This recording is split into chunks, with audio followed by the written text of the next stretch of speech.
Hello everyone, this is Surya from Uhdam. Today I'm going to tell you more about language assessment feature. Basically this one is to help you understand what is your actual level so that you can start learning and improving your language proficiency. Also, when you are working on the motivation letter and when you are developing cover letter for applications or when you are writing, try to formulate answer in such a way that matches your level. Because what happens if you use the fancy tool nowadays that are there, like ChatGPT and others, and if it does not match with your level, then most often your application will be disregarded. Why? For a simple reason that people who are reviewing your application, they will see it through.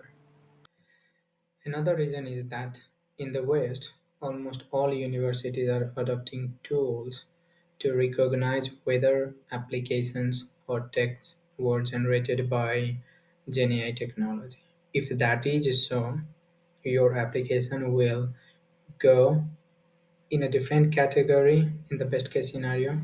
In the worst case scenario, it will be put aside, and you'd want to avoid that as much as possible to be considered for a scholarship or admission.